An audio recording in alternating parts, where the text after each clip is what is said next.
nagaa waaqayyo dabalee isiniif haa ta'u barsiisan egaa itti fufee barsiisaa jiru kutaa sadaffaasaa itti fufnaa seera uumamaa boqonnaa 19 keessan jira aga ammaatti namoonni namoota waaqayyo ergamoota waaqayyo ga'eessuudhaaf ba'an sun jaamummaan dhaamani erga jaamummaan dhaamanii gara isaa wallaananii halkan guutuu jooraa bulaniitu ergamoonni waaqayyo akka jedhan 19:12 nan dubbisa kana booddee namoonni warri keessummoonni sun looxiin addana nama kan biraa qabdaa ati soddaa kee ilmaan kee intaloota kee mandara kana keessaa kan kee kan ta'an hundumaa iddoo kana baasi nu iddoo kana balleessuuf jennaa iyyanni warra iddoo kana jiraatan irratti gara waaqayyotti dhi'eeffatan guddaa waan ta'eef waaqayyo mandara kana akka balleessinuuf nu ergeera yommus loot dhaqee soddoota isaa warra intaloota isaa fuudhaniif jiraatanitti dubbate ka'aa waaqayyo mandara kana balleessuuf jedhaa iddoo kana ba'aa jedheen soddoota isaa garuu waan inni taphaaf isaanitti dubbate itti fakkaateedha ergamoonni waaqayyo ganama ka'anii yaa Loot ergaa sitti himnu tokko qabna nuti jedhan mandara kana balleessuuf dhufne iyyanni namoota biyya kana nu bira ga'eera waaqayyo immoo iyyata kana dhaga'ee dhaqaa balleessaa dhaqaa haxaa dhaqaatii barbadeessaa jedhee nu erge waan ta'eef namoota qaba jettutti himadhu argitanii baroota keessatti dhaloonni waaqayyoof jiraatan namoota du'arraa hambisu dhaloota balaarraa hambisu dhaloota badiirraa hambisu dhaloota nyaatamurraa hambisu dhaloota iddoon taanetti liqimfamurraa hambisu har'as waaqayyo kan inni barbaadu dhaloonni waaqayyoof jiraatan ofii qofa jiraataniin darban dhaloota ceesisu dhaloota dabarsu kanaaf iddoo kanatti waaqayyo kan itti dubbatu badiin dhufeera ergamoonni kun raawwii nuti raawwachuu dhufneef daddafii biyya kana keessaa baqadhu jedhan ergaan sii qabaani biyya jirtutti badiin yoo dhufe biyya jirtutti rakkinni yoo dhufe biyya jirtutti lafaaf samiin kun yoo raafame biyyi ati jirtu xuraa'ummaan yoo guutame namoonni xuraa'ummaatti galanii waaqayyoon yoo wallaalan namoonni badiitti galanii yaada sammuu isaaniitti galanii waaqayyoon yoo wallaalan waaqayyo akkasiin jedha ergeensi oolcha ergamoota koo siin jedha waaqayyo sagalee ergeensi oolcha siin jedha waaqayyo hin baddu nyaatamtu siin jedha waaqayyo har'as biyyi badeedhaaf hin baddu yeroo baay'ee biyyoota alaarra namoonni jiraatan badiin garaa garaa hin dhufa biyya Itoophiyaa irratti badiin gurguddaan hin dhufa warri waaqayyoof jiraatan warri waaqayyoof tole jettan warri daandii waaqayyoo irra deddeebitan dhugaadha hamaan sinin argatu hidhaan sinin argatu duuni sinin argatu nyaatamuun sinin argatu sababbiin isaa waaqayyo warra isaaf jiraatan gatii isaanii hin gatu waaqayyo warra isaaf jiraatan iddoon taanetti akka isaan nyaataman hin godhu oo haleluuyaa egaa waa'ee afuura bara dhumaa kana barsiisaan jira namoonni biyya sin jirtanitti siidaan seexanaa kun kan waaqeffamaa jiru siidaa seexanaa kanaaf namoonni bitamanii kan jiran afurri xuraa'ummaa kun afurri illuminaantiin kun nama baay'ee bite yoo jedhe ati waaqayyumaaf amanan tarii waaqayyoof otoo jiraattu rakkinni sitti baay'achuu danda'a qorumsi sitti baay'achuu danda'a wal'aansoo sitti baay'achuu danda'a isaan biyyatti jiraattutti dhiibbaa gochuu danda'u baay'atanii garuu waa tokkoon sitti waaqayyo gatii firdii fidee dhufaa jira harki waaqayyo biyyoota garaa garaa irratti mul'achaa jira harki waaqayyo dheekkamaa jira harki waaqayyo lolaa jira guyyaa sana waaqayyo siin si oolcha guyyaa sana waaqayyo si hambisa mana kee hambisa dhala kee hambisa haa ta'u malee Loot baqachuutti jedhe baqateetu gara tulluu tokkotti ol ba'uudha gaafa jedhu maaloo yaa namoota waaqayyo yaa ergamoota waaqayyo mandara xiqqoo tokkottan seena ammanatti dheekkamsa ibiddaa kan samiirraa akka roobne dhagaan ibiddaa kun akka hin bobaane biyyi kun ibiddaan akka hin gubanne ammanani mandara tokko ga'utti naa eeyyamaa jedhe tulluu kanarra yoon ba'e ooluu hin danda'u iddoo ol ka'aa kanarra yoon ba'e ooluu hin danda'u bakki ol ka'aadhaan jedhu kun na oolchuu hin danda'u oddoon ijaan argu kun na oolchu ibiddichi qaqqabee na balleessuu danda'a adaraa maaloo mandara kan amman seenutti mandarittiitti yoon faartoolaadhaan sin duratti ilaalame yoo araarri waaqayyo nafaana jiraate yoo arki waaqayyo na faana jiraate mandaritti nan seenaa naa eeyyama jedhee ergamoota kana gaafata. Haa ta'u malee waaqayyo gaafa badiin biyya irratti dhufu, gaafa badiin dhaloota irratti dhufu warra isaaf jiraatan garatti butee oolchuu qaba.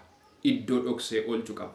Kaleessa solqatti galchee oolcheera, lagatti galchee oolcheera, tullutti baasee oolcheera, biyyatti geeddaree oolcheera. Har'as waaqayyo daandiitti dhaloota oolchuu qaba. Kanaaf Nohi akkas jedhe, biyya anitti baqadhee oolu kana, biyyan itti seenu kana, biyyan dhaqu kanaa akka iddoo sanatti galuu na gargaaraa jedhee gaafa gaafatu, tolee waan ati nu kadhatte kana dhageenyeerraa, ati waaqayyo duratti waan gaarii goote, ergamoota waaqayyo simatte, waan qajeelaa godhaa dhalootaan jette, hamminan godhiinaa jette, ijoollee keeyyuu dabarsitee isaanitti kennite. Kanaaf ijoollee kee irratti didanii nurratti hammeenya yoo yaadannu waaqayyo gatii ati goote argeera. Waaqayyo gatii gaarummaa ati goote argeera. Kanaaf si eegna, ati garuu ariifadhu ba'ii jedhuun. Haa ta'u malee waa tokko garuu akeekkachiisa kennan.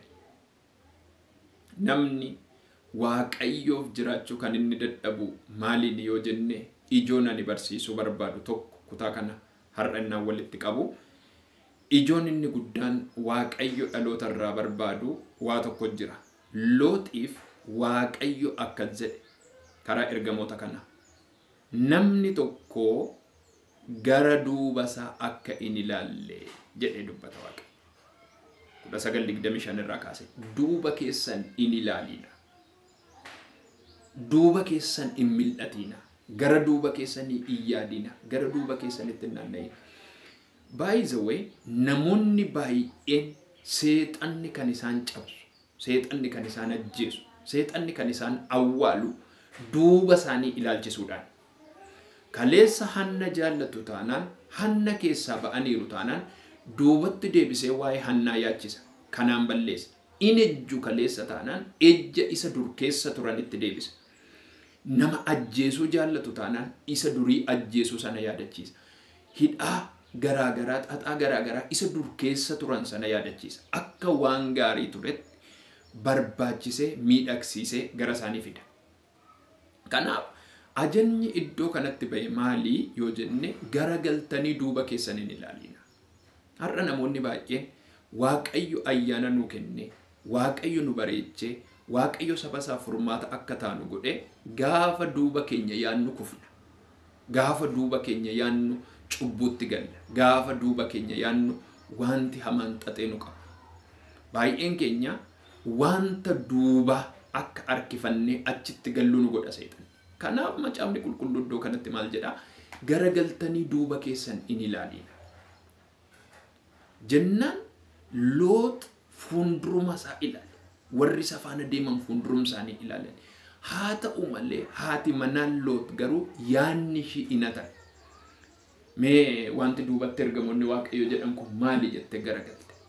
Duubatti akka garagalte ajanyi waaqayyo duuban ilaalinaa jechuudha waan ta'eef. Dubbiin waaqayyo dubbate duuban ilaalinaa waan jedheef soogidda taatee hafteedha. Amma har'atti haati manaa Loox siidaa soogiddaati. Looxii fi namoonni isa faana jiran ba'anii badiisa oolan. Amma ibiddi biyya sanatti roobee balleessa. Biyyi sun hin barbadoofte. Biyyi sun hin haxaa'amte. Biyyi sun lafarraa duguugamte. Haati manaan Loox garuu soogidda taatee hafte. Firoottan kuni dhugaa wangeelli nutti mudha. Jecha jettee miti, oduu durii miti, mammaaksa miti, zeenaa kan biraa miti. Haati manaan Loox amma ammaatti soogidda taatee hafte.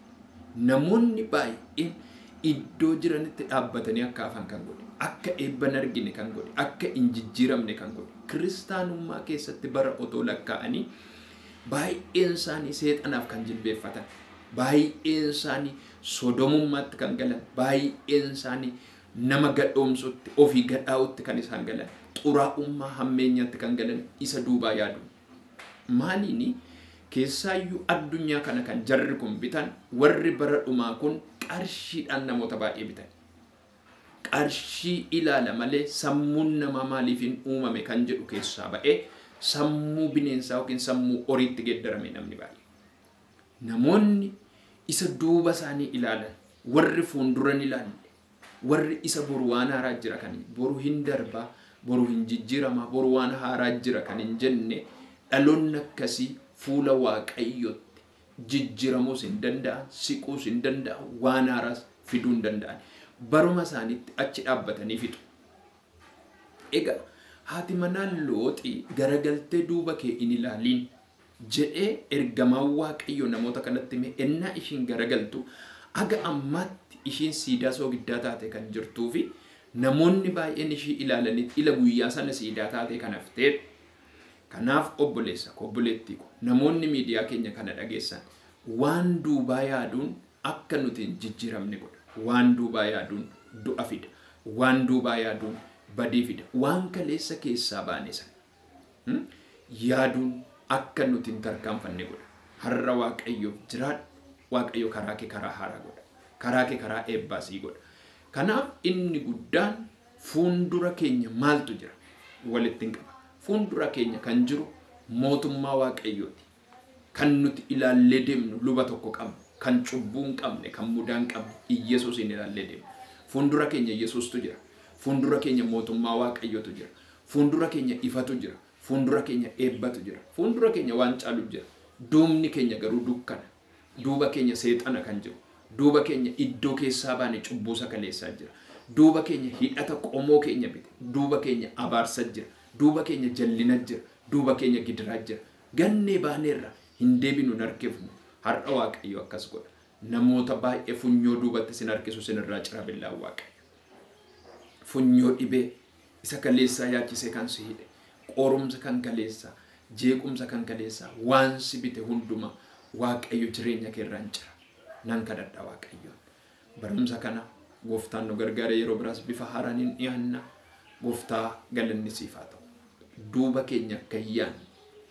Egaa Phaawulos akka jedhe ani fuuldura kootti isa na fuuldura jiru bira ga'uuf nan hiixadha nan aggaama gonfoo warra mo'anii bira ga'uuf jedhe. Humna dhiiga oolichaatiin hiixannee waan haaraatti akka dabarru nu gargaare.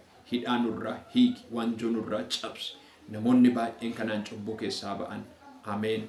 Eebbifamaa baay'een sin jaalladha. Gooftaan sinaa eebbisu taankiif. Dura fura qulqulluun sagalee waaqayyoo nu agarsiisu.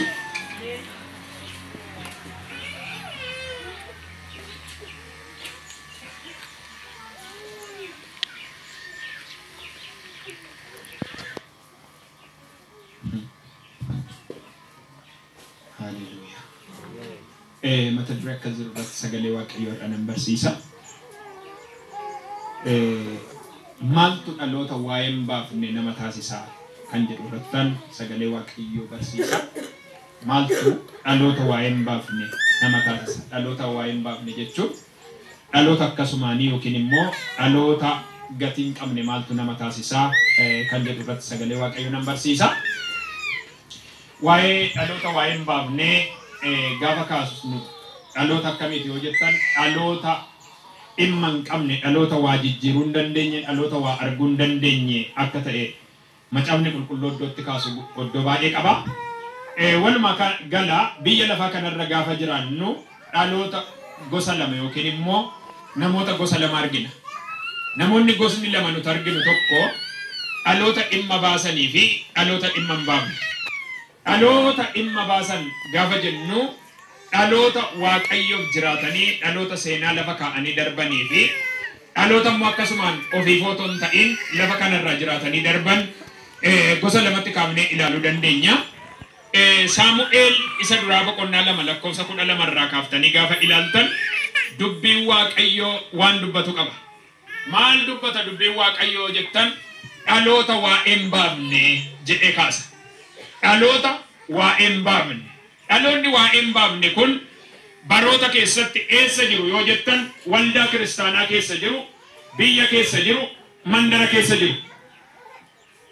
Argateera yoo ta'e katamaan nu dubbisu kutaa argattaniittu namoonni argatan nu dubbisa. Saamu'eel isa duraa boqonnaa 2 lakkoofsa 12 irraa kaase. Mee dhaloota waa'ee hin baafne ergan dubbadhee dhaloonni waa'ee baasan yookiin immoo dhaloonni dhimma baasan dhaloota akkamiiti kan jedhu sinan dubbadha. Eeshi. Yesuus nan dubbisaa. Eeshi. Ilmaan Eelii waaqayyo kan hin beekne. Waaqayyoon kan hin beekne. Namoota waa'ee hin baafnes turan. Namoota waa'ee hin baafnes turan. Akkesan amala godhatanitti. Akka isaan amala godhatanitti. Yeroo namoonni aarsaa qalmaa dhiyeessanitti. Yeroo namoonni aarsaa qalmaa dhiyeessanitti. Foonichi affeelamaatu jiru. Foonichi affeelamaatu jiru. Hojjetaan luba tokko. Hojjetaan luba tokko. Filoo mataa sadii. Filoo mataa sadii. Sadiinis beeddee keessa. Beeddee keessa. Yookiis hurroo keessa. Yookiin hurroo keessa. Yookiis okkotee keessa. Yookiin okkotee keessa. Yookiis xuwwee keessa. Yookiin xuwwee keessa. Waraanee foonicha hin fuudha. Hamma filoon sun fuudhe hundumaas lubichaaf hin geessa. Ture. Namoota Israa'el warra gara Shiiloo dhufan hundumaa akkuma kana godhanii irra rakkisu turan. Sina eebbisu. Taa'e. Ila dhaggeeffadhaa. Maaltu dhaloota waa hin baafne nama taasisa yoo jettan inni jalqabaa Waaqayyoon wallaalu. Namni amma dhibee keessan keessa ba'a, rakkina keessan keessa ba'aati gara sagalee Waaqayyoo dhagaa ittan deebi'a waan ta'eef namoonni yaaddoo qabdan. Wanti addunyaa yookiin biyya lafaa jiraannu kanarratti adda nama godhu maali yoo jettan dhaloonni waa hin baafne akkamitti dhaloota waa hin baafne ta'u yoo jettanii uumaa isaanii gaafa dagatanii. Eenyuun uumaa isaanii? Waaqayyoon gaafa dagatan dhaloonni akka argan jiraatu. Waaqayyoon gaafa dagatan jireenya gadhiisii jiraatu. Waaqayyoon gaafa dagatan jireenya salphinaa jiraatu.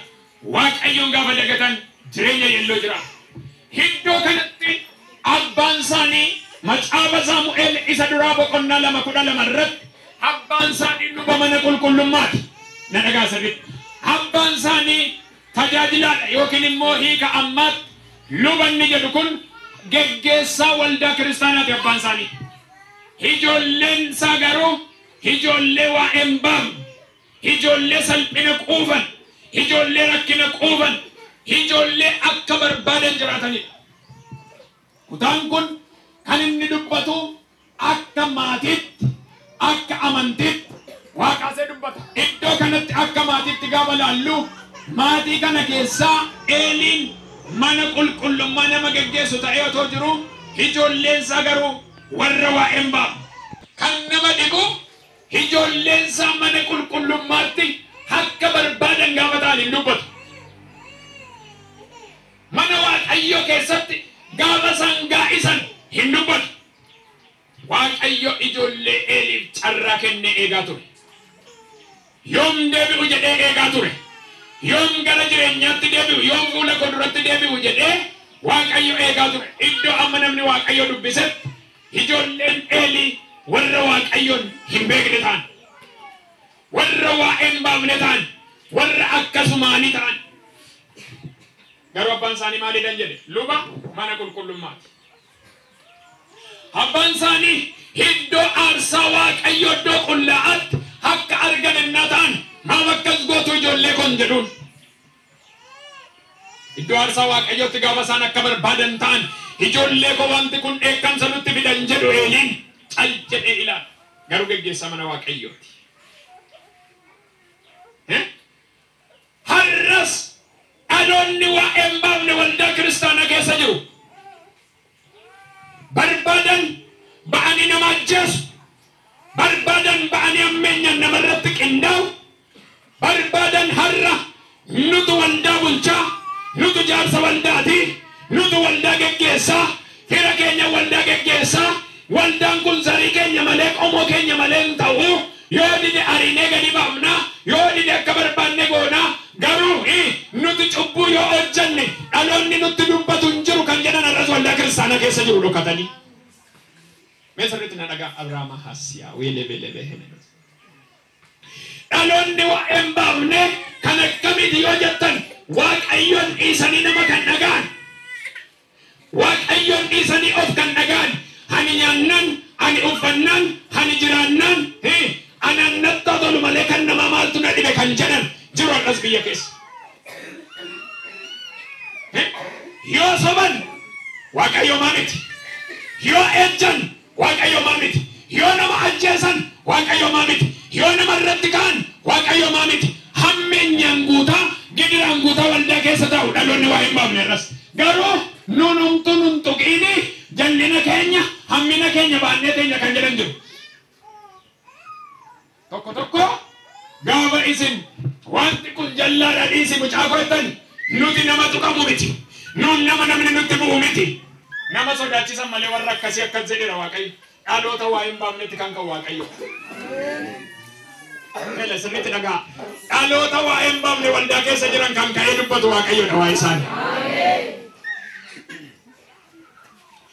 ijoolleen Eelii abbaan akkas jedhe maaloo warra kaaniin akkas jedha abbaan kan warra kadhatanii hammeenyaan itti mul'ata kan jallina hojjetan garuu ijoollee isaan dubbatu akkamitti naan jedha Haannaan dhalan qabdu maseena Haannaan garaashitti akkas jetti wayyoo yoomnaa kennita dhalan barbaadaa gaafa jettu ishii kadhannaa kadhattuun akkas jedha mana qulqullummaa dura taa'e maal ishiin machooftuun kun daadhii waynii quufte achi baateen balaqqantu ishiin immoo akkas jette yaa nama Waaqayyooti ani machaa'ee miti bara otoo ammaati akkas jettu mitire namoonni tokko otoo ammaati akkas jettu otoo gaggeessaa waldaa ijoollee isaa waan barbaadan ijoollee kee duran gorfatu Haannaan garuu akkas jette yaa nama Waaqayyo ani waa'ee ijoollee kee nan galchu waan biraa nan galchu ani garuu ofii kootti Waaqa faana walii galaa jira Adaa garaa koo Waaqayyotti argisiifachaa jira ani dubartii machooftuu miti ani dubartii kaayyoo qabdudha ani dubartii boru waa eegudha ani dubartii boru waa natti mul'atudha ani dubartii boru waa na bira gaa jedhee eegaa jirudha ani hin dubbanne hidhii kootiin hin sochoofne malee garaa koo Waaqayyotti argisiisan jira ani namni waan barbaade yoo jedhe boru Waaqayyo akkanaa dhufu nan beeka